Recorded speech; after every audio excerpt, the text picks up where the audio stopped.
Assalamualaikum warahmatullahi wabarakatuh. Waalaikumsalam Waalaikumsalam warahmatullahi Waalaikumsalam wabarakatuh. warahmatullahi wabarakatuh.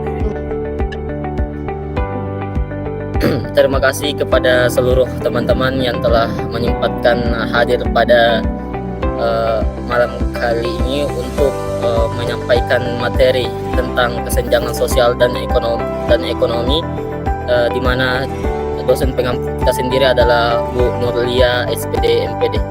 Sebelum kita lanjut ke materi, izinkan saya menyampaikan sebuah kutipan dari Jimmy Dean yang mengatakan, saya tidak bisa mengubah arah angin, namun saya bisa menyesuaikan pelayaran saya untuk selalu mencapai tujuan saya.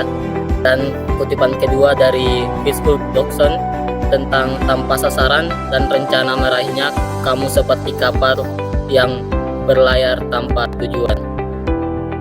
Semoga kata-kata motivasi tersebut membuat teman-teman selalu termotivasi dalam melanjutkan perkuliahan, baik itu mengerjakan tugas maupun ulangan-ulangan dari dosen-dosen teman-teman. Baik, perkenalkan, nama saya Al Akbar selaku moderator dari kelompok 2 yang insya Allah akan membawakan materi tentang kesenjangan sosial dan ekonomi. Adapun teman-teman saya, yaitu yang pertama Nur Miftahul Khairat, yang kedua Friska Pembrianti, yang ketiga Syara Dewi Akila, yang keempat Rizkan Khairi, yang kelima Narti, yang keenam Nunung Aulia Putri S, dan yang ketujuh Tani Ridayani, dan terakhir Kevira Arika Nashwa. Baik, itulah tadi nama-nama dari kelompok kami yang akan membahas tentang kesenjangan sosial dan ekonomi. Langsung saja kepada pemateri pertama, yaitu Syara Dewi Akila untuk mempresentasikan materinya. Kami persilahkan. Baik, terima kasih atas kesempatan yang telah diberikan kepada saya. Nah, di sini saya akan menjelaskan pengertian kesenjangan sosial ekonomi.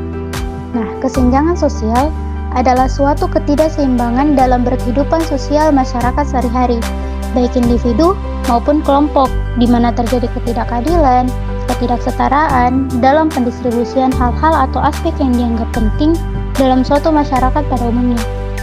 Nah, kesenjangan sosial ini seringkali disangkut pautkan dengan adanya perbedaan yang mencangkup kekayaan harta, jasa, barang, dan lainnya dari suatu pihak dalam masyarakat terhadap pihak lainnya, sehingga muncullah istilah kesenjangan sosial ekonomi. Jadi, dapat disimpulkan bahwa kesenjangan sosial ekonomi adalah suatu keadaan di mana pihak masyarakat tertentu tidak dapat menerima adanya perbedaan dengan pihak lainnya perihal aspek-aspek yang berkaitan dengan perekonomian atau adanya dampak negatif dari perbedaan tersebut. Sekian dari saya kembalikan ke moderator. Baik, itulah tadi penyampaian materi oleh saudari Syara Dewi Akila. Kami ucapkan terima kasih. Selanjutnya kami mempersilahkan kepada saudari Narti untuk menyampaikan materinya. Kami persilahkan. Terima kasih atas kesempatan yang telah diberikan oleh moderator. Materi selanjutnya yaitu contoh kesenjangan sosial dan ekonomi yang masih terjadi di Indonesia. Yang pertama itu perbedaan pendapatan dan kekayaan. Terdapat kesenjangan yang besar antara kelompok masyarakat berpendapatan tinggi dan kelompok masyarakat berpendapatan rendah. Sebagian kecil orang yang memiliki kekayaan yang sangat besar, sementara sebagian besar masyarakat memiliki kekayaan yang terbatas. Yang kedua, akses terhadap pendidikan, di mana anak-anak dari keluarga berpendapatan tinggi memiliki akses yang lebih baik terhadap pendidikan berkualitas, termasuk sekolah unggulan dan perguruan tinggi terkemuka. Sedangkan anak-anak dari keluarga berpendapatan rendah seringkali memiliki akses yang terbatas terhadap pendidikan berkualitas.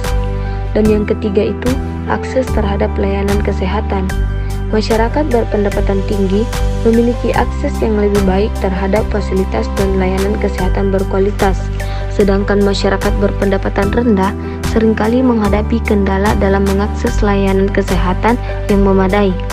Demikianlah materi yang dapat saya sampaikan. Selanjutnya saya serahkan kepada moderator. Itulah tadi penyampaian materi oleh Saudari Narti. Kami ucapkan terima kasih. Selanjutnya kami mempersilahkan kepada Saudari Rani Ridayani untuk menyampaikan materinya. Kami persilahkan. Baik, terima kasih kepada moderator yang telah memberikan kesempatan kepada saya. Di sini saya akan melanjutkan materi dari Saudari Narti. Baik, poin selanjutnya yaitu perbedaan akses terhadap infrastruktur. Pembangunan infrastruktur seperti jalan, listrik, dan air bersih cenderung lebih baik di daerah perkotaan dan wilayah dengan pendapatan tinggi. Daerah pedesaan dan wilayah dengan pendapatan rendah seringkali memiliki akses yang terbatas terhadap infrastruktur dasar. Oke, poin selanjutnya, kesenjangan pembangunan antara wilayah. Terdapat perbedaan tingkat pembangunan dan kesejahteraan yang signifikan antara wilayah Indonesia, seperti antara Jawa dan luar Jawa, serta antara kawasan barat dan timur Indonesia. Mungkin hanya itu yang dapat saya sampaikan. Saya kembalikan ke moderator. Itulah tadi penyampaian materi dari Saudari Rani Ridayani. Kami ucapkan terima kasih. Selanjutnya penyampaian materi oleh Saudari Friska Pembrianti. Kami persilahkan.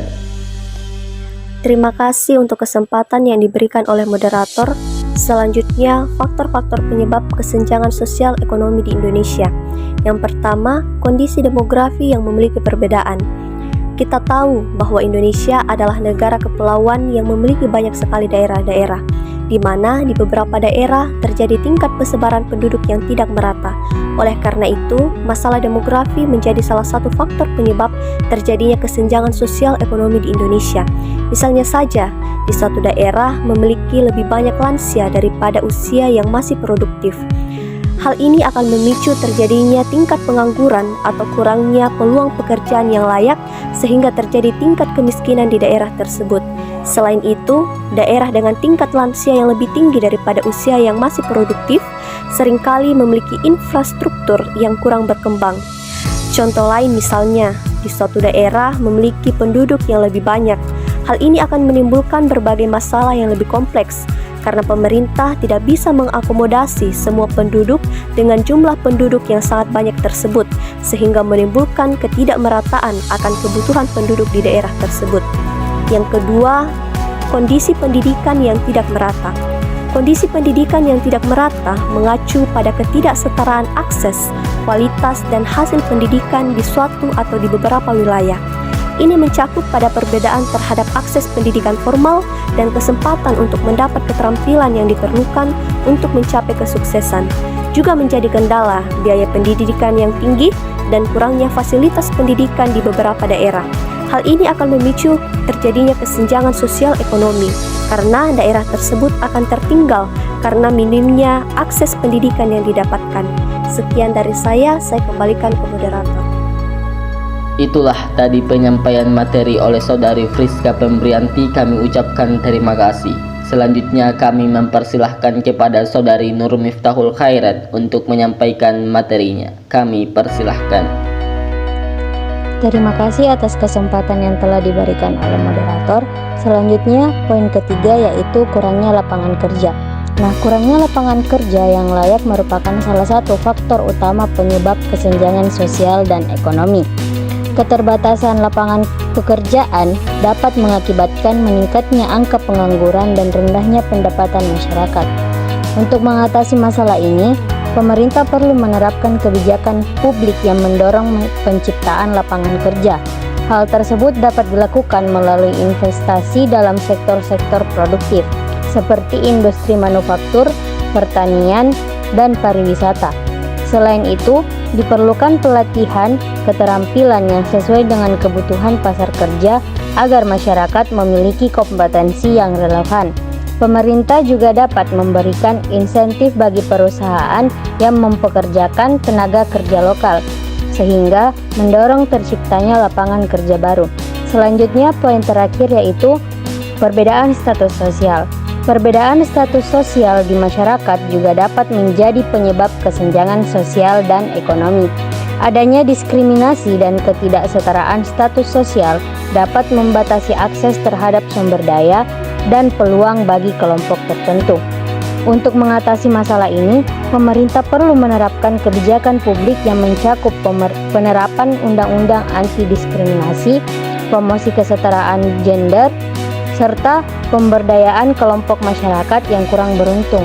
Dengan demikian, seluruh masyarakat dapat memperoleh hak dan kesempatan yang sama dalam mengakses sumber daya dan peluang, tanpa adanya diskriminasi berdasarkan status sosial dan gender. Itulah tadi penyampaian materi oleh saudari Nur Miftahul Khairat. Kami ucapkan terima kasih. Selanjutnya kami mempersilahkan kepada saudari Gefira Arika Nashwa untuk menyampaikan materinya. Kami persilahkan. Baik, terima kasih atas kesempatan yang telah diberikan oleh moderator. Selanjutnya itu ada upaya pemerintah guna mengurangi kesenjangan sosial dan ekonomi di Indonesia. Upaya pemerintah untuk mencapai kesetaraan akses terhadap pendidikan dan kesehatan diimplementasikan melalui program-program bantuan sosial yang ditargetkan kepada masyarakat terpinggirkan dan rentan. Berbagai kebijakan publik telah diterapkan, seperti yang pertama itu Program Kartu Indonesia Pintar atau KIP. Program Kartu Indonesia Pintar ini memberikan kesempatan pendidikan yang sama bagi semua anak Indonesia tanpa memandang latar belakang sosial dan ekonomi mereka. Kartu Indonesia Pintar memberikan bantuan berupa kartu kepada siswa-siswa dari keluarga kurang mampu. Kartu ini dapat digunakan untuk mendukung biaya pendidikan seperti buku, seragam sekolah, dan biaya lainnya. Program ini membantu mengurangi kesenjangan pendidikan dengan memastikan bahwa anak-anak dari keluarga kurang mampu juga memiliki akses yang sama terhadap pendidikan yang berkualitas. Yang kedua itu ada Program Jaminan Kesehatan Nasional atau JKN. Program ini memberikan perlindungan kesehatan kepada seluruh masyarakat Indonesia tanpa memandang latar belakang sosial dan ekonomi mereka. Jaminan Kesehatan Nasional ini adalah program asuransi kesehatan yang diselenggarakan oleh pemerintah Indonesia. Melalui program ini, peserta dapat mengakses pelayanan kesehatan yang mencakup berbagai jenis layanan, mulai dari pemeriksaan rutin hingga perawatan rumah sakit. JKN ini bertujuan untuk mengurangi beban biaya kesehatan bagi masyarakat, terutama bagi mereka yang kurang mampu secara ekonomi. Dengan demikian, semua lapisan masyarakat memiliki akses yang lebih merata terhadap pelayanan kesehatan yang berkualitas. Tentu saja tujuan dari kebijakan-kebijakan ini adalah meningkatkan kesejahteraan masyarakat secara keseluruhan. Mungkin itu saja dari saya kembalikan kepada moderator. Baik, itulah tadi penyampaian materi oleh saudari Gefira Arika Nashwa. Kami ucapkan terima kasih. Selanjutnya kami mempersilahkan kepada saudari Nunung Aulia Putri S untuk menyampaikan materinya. Kami persilahkan. Terima kasih atas kesempatan yang telah diberikan oleh moderator. Selanjutnya mengenai tantangan. Meskipun telah dilakukan berbagai upaya untuk meminimalisir ketimpangan sosial dan ekonomi, masih ada tantangan yang harus diatasi. Beberapa tantangan tersebut, yang pertama, ketidakmerataan dalam pelaksanaan kebijakan di berbagai wilayah. Jadi, di berbagai wilayah sering menghadapi tantangan yang berbeda dalam melaksanakan kebijakan karena perbedaan infrastruktur, tingkat pengembangan manusia, dan akses terhadap pelayanan dasar seperti pendidikan dan kesehatan. Wilayah yang lebih terpencil atau terpinggirkan cenderung memiliki akses terbatas terhadap sumber daya dan dukungan pemerintah. Yang kedua, ketimpangan regional yang masih berlanjut dan masalah korupsi yang menghambat efektivitas kebijakan publik. Meskipun ada upaya untuk mengurangi ketimpangan regional, beberapa wilayah masih mengalami ketidaksetaraan dalam hal pendapatan, kesempatan kerja, dan akses ke layanan kesehatan dan pendidikan. Ini dapat menciptakan spiral kemiskinan yang sulit untuk ditinggalkan dan meningkatkan risiko ketegangan sosial. Selanjutnya, masalah korupsi. Jadi, korupsi adalah hambatan utama dalam efektivitas kebijakan publik. Praktik korupsi menguras anggaran publik, mengurangi kualitas layanan publik, dan merusak kepercayaan masyarakat terhadap pemerintah. Korupsi juga bisa menyebabkan pembuangan kebijakan yang seharusnya bermanfaat bagi masyarakat, karena kepentingan pribadi atau kelompok tertentu lebih diutamakan daripada kepentingan umum. Untuk menghadapi tantangan ini, diperlukan langkah-langkah lebih lanjut untuk memperkuat implementasi kebijakan, memperluas cakupan program yang sudah ada, dan meningkatkan pengawasan terhadap pelaksanaan kebijakan. Baik, sekian dari saya kembalikan kepada moderator. Nah, itulah tadi penyampaian materi oleh Saudari Nunung Aulia Putri S. Kami ucapkan terima kasih. Selanjutnya penyampaian materi terakhir oleh Saudara Rizkan Khairi. Kami persilahkan. Baik, terima kasih atas kesempatan yang diberikan oleh moderator. Selanjutnya, saya akan membahas mengenai upaya untuk mengatasi kesenjangan sosial dan ekonomi melalui kebijakan publik yang berpihak pada keadilan sosial. Yang pertama adalah reformasi sistem perpajakan yang progresif, di mana sistem perpajakan yang progresif berarti bahwa pajak dikenakan berdasarkan kemampuan membayar, di mana tarif pajak meningkat seiring dengan kenaikan pendapatan, yang memastikan bahwa mereka yang berpenghasilan lebih tinggi membayar persentase yang lebih besar dari pendapatan mereka dibandingkan dengan mereka yang berpenghasilan rendah. Contohnya adalah peningkatan tarif pajak melalui individu atau perusahaan dengan pendapatan tinggi, penghapusan celah pajak yang sering dimanfaatkan oleh yang kaya, serta penerapan pajak kekayaan atau warisan. Dan yang kedua adalah investasi yang berpihak pada kelompok rentan, yang berfokus pada mengarahkan investasi publik ke sektor-sektor yang akan memberikan manfaat langsung bagi kelompok rentan, seperti pendidikan, kesehatan, perumahan, dan infrastruktur dasar. Contohnya adalah program beasiswa bagi pelajar dari keluarga miskin, pembangunan fasilitas kesehatan di daerah tertinggal, dan penyediaan perumahan layak dengan harga terjangkau. Yang ketiga adalah reformasi agraria dan pengelolaan sumber daya alam. Redistribusi lahan membagi ulang kepemilikan lahan untuk memastikan distribusi yang lebih adil dan mengurangi monopoli oleh segelintir elit.